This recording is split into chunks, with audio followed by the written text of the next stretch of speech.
அமைதியே உருவான வடிவம், ஆண்டவன் உறையும் உள்ளம். கொஞ்சு மொழியின் பேச்சானாலும் இவர் கருத்துக்களுக்கு உண்டு உயிர் மூச்சு. மலைவாழ் மக்களுக்கும் சேர்த்துத்தான். இவர் சேவை என்றும் நமக்கு தேவை என்று மக்கள் உள்ளம் ஏங்கி கெஞ்சுது. ஆசியுரை வழங்க அன்பாய் அழைக்கின்றோம் சென்னை ராமகிருஷ்ண மடத்தினுடைய தலைமை சுவாமிஜி அவர்களை. With humble pranams, we request you, Maharaj, to bless the gathering.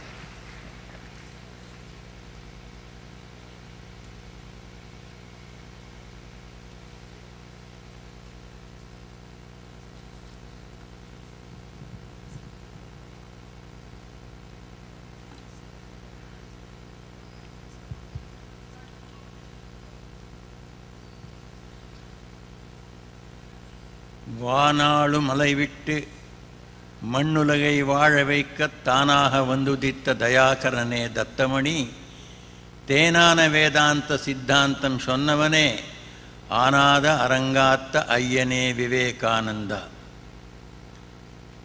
அன்புடைய துறவி சகோதரர்களே, அன்புடைய பேச்சாளர்களே, சொற்பொழிலாற்றியவர்களே, பேரன்புடைய குழந்தைகளே, till now you have been hearing one after another wonderful lecture by so many important people. First of all, from the Vice Chancellor Colonel Dr. G. Tiruvasagam, and then from Sri R. Nataraj IPS, then of course from Sri K. Vaidyanathan, the editor of Dinamalar, then the previous lecture for which the whole house was thundering with claps, Sri S. Gurumurthy. So now mine is almost, I will be repeating what they have told you. I will not take more than 10 minutes, so that you need not get restless in the mind how long this Swami will speak, because Swamis are beyond time. So I consider myself as being within time. I shall be short, and maybe the few points you have heard from them, you will again hear from me. I am glad to be before you all, my dearest young brothers and sisters. Swamiji loved our young, loved our youth, because he felt that they alone could take this, his bold message of making India one of the greatest countries in the world. He wanted India to become the spiritual guru of the whole world. Swamiji wanted to achieve this stupendous task through our young men and women. Youth is vibrant with life's vital power. He or she desires to know the unknown and the unseen. He desires to pass the impossible. That is the characteristic of youth.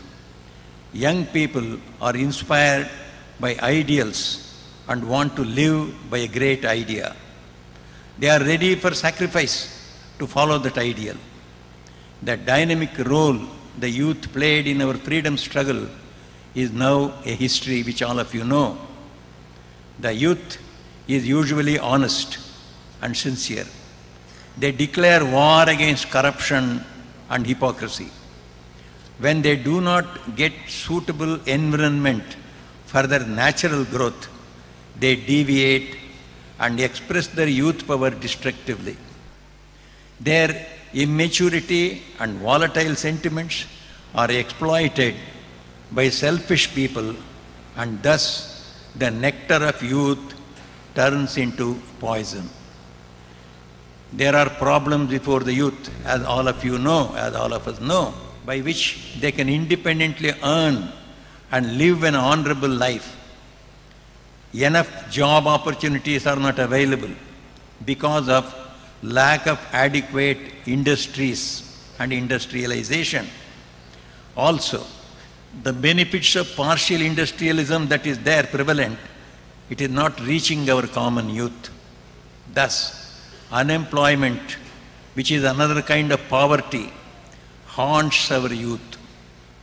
Poverty breeds despair, anger, and agitation.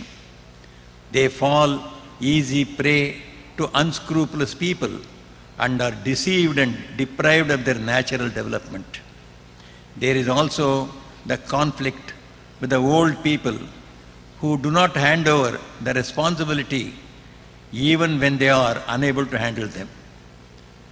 Young want to be rational and dynamic, but the old want to be conservative and sentimental. That is the point of clash for them. All the above problems of youth are secondary. They are not primary problems. Their primary problem is the lack of control over the unlimited vital force of youth. The youth that say we will do the impossible, the youth that say that I will eradicate corruption and other evils from society, the youth that say we will build up a new India on the ideals of Vivekananda. So that has no expression and proper expression. Therefore, their primary problem is the lack of control over their unlimited vital force of youth and the want of a definite ideal or goal in their life. They do not know how to control their youth power, how to channelize in a very positive way to achieve their goal, which also is they are lacking. First of all, they lack the control over their own vital power. Second, they lack a goal of life which is worthwhile pursuing. Swami Vivekananda said, if a man with an ideal stumbles 50 times, the one without it stumbles 50,000 times. That means an ideal is very, very necessary. Our youth must have an ideal before them.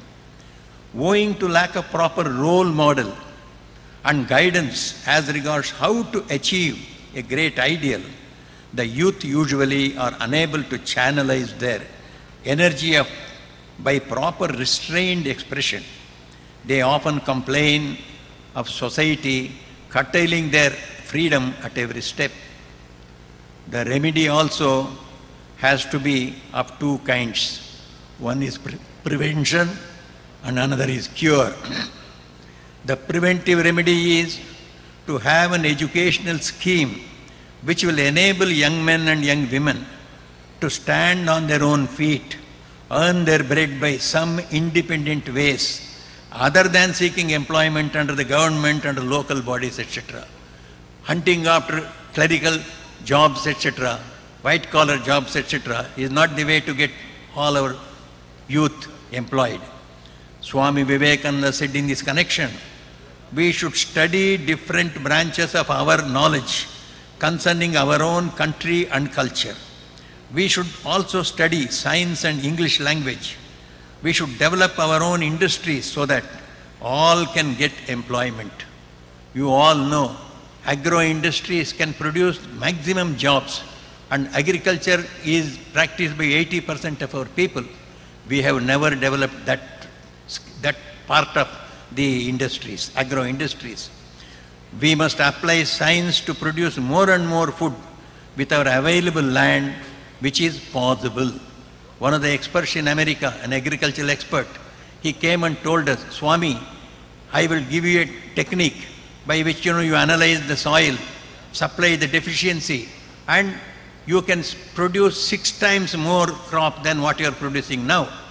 And we tried it, and we did succeed in the very first year by producing at least 4 times more. So it is possible. So we have to apply, Swami Vivekananda at that time said, we must apply science to produce more and more food with our available land, which is possible.